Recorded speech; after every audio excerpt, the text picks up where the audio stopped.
Ahojte, volám sa Slavo Artým a vítam vás pri druhom videoblogu Jem po slovensky. Tí, ktorí neviete, v rámci tohto projektu sa 30 dní stravujem výhradne slovenskými potravinami. Okrem iných tém, ktoré sa vďaka tomuto projektu rozoberali v médiách, či už politických alebo ekonomických, som sa rozhodol zistiť, aký vplyv majú slovenské potraviny na moje zdravie a ako vplývajú pri zvýšenej fyzickej aktivite. Preto som sa rozhodol navštíviť Ružinovské fitness centrum v Retre a na túto tému som sa porozprával s profesionálnou trenérkou Luciou Medekovou.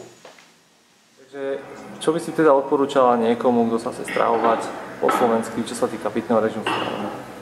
Takže keby za mnou niekto prišiel, že vlastne by som mala poradiť ohľadom stravy a asi aj pitného, do zásady pitného režimu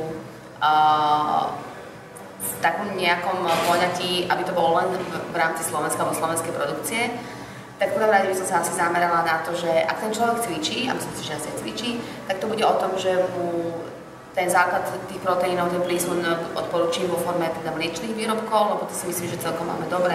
Určite by som sa fokusovala na kozie mliečko, na ovčie mlieko, to znamená kozie syr, všetko čo čerstvé, čo nemá dlhú dobu trvanlivosti, žiadna pasteurizácia.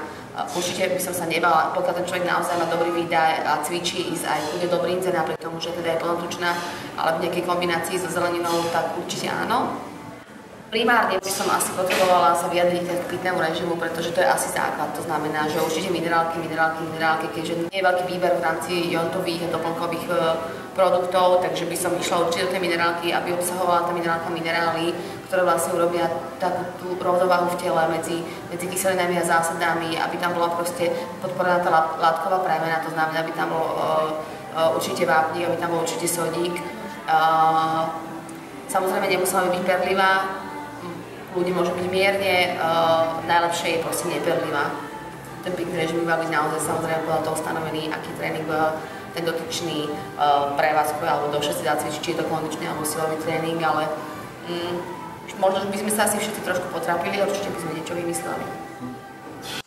Som rád, že slovenské potraviny majú pozitívny vplyv na môj tréning a rovnako, že som sa naučil, ako správne cvičiť. Ale zaujalo ma najmä to, že pri zvýšenej fyzickej aktivite je potrebné doplňať nielen pitný režim, ale rovnako tak aj minerály počas cvičenia. Preto sú slovenské minerálky veľmi vhodné a najmä tie so zvýšeným obsahom sodíka, medzi ktoré mimochodom patrí aj budyš. A nehovorím to preto. Nehovorím to preto.